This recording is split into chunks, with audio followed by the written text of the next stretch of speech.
This is Harvey Milk speaking from my camera store on the evening of Friday, November 18th.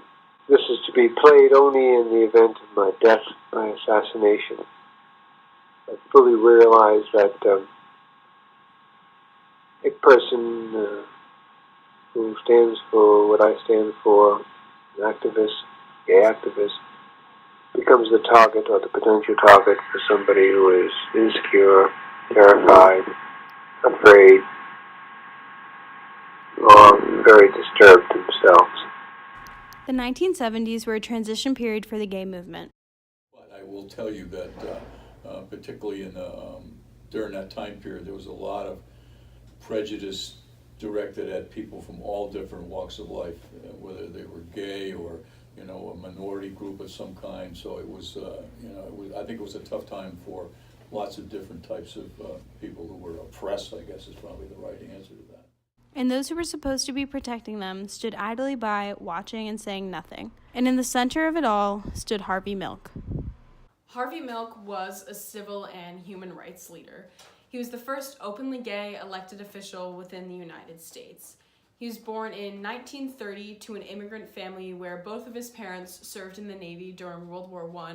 So from a very young age, he was exposed to the importance of public servitude. So Harvey knew he was gay by the time he went into high school. And then once he got into college, he started a weekly student newspaper column. He questioned issues of diversity and reflected on the ending of World War II as a teen.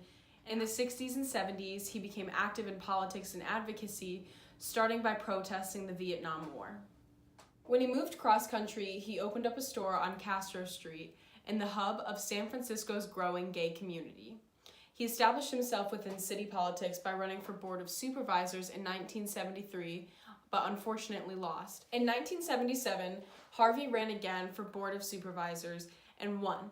He was inaugurated as San Francisco City County Supervisor, being an important and symbolic victory for the LGBT community, making national and international headlines. Harvey had a very ambitious agenda focusing on the platform of anti-discrimination and equality for all. Unfortunately, not everyone loved Harvey as much as the public did. On November 27, 1978, 32-year-old former city supervisor Dan White assassinated Milk and Mayor George Moscone. White snuck into San Francisco's City Hall through a basement window, allowing him to avoid metal detectors. With his .38 revolver and 10 rounds of ammo, he went to Moscone's office and shot him in the shoulder and chest, as well as twice in the head. White then walked right down the hall, reloaded his gun, and shot Milk 5 times, including twice in the head. He then turned himself into a police station he used to work at. He went to trial for a double homicide, but it was later pled down to manslaughter and served 5 years out of a 7-year sentence. On October 21st, 1985, just 2 years after being released, White committed suicide by carbon monoxide poisoning. To this day, his motive is still blurry. There are speculations that Dan White was a closeted homosexual and exerted his frustrations onto Harvey Milk. However, his formal motive cited was dissatisfaction with the corrupt inner workings of San Francisco city politics, specifically Mayor Moscone and Harvey Milk. Though Harvey's death was tragic and sudden, people choose to remember him in color.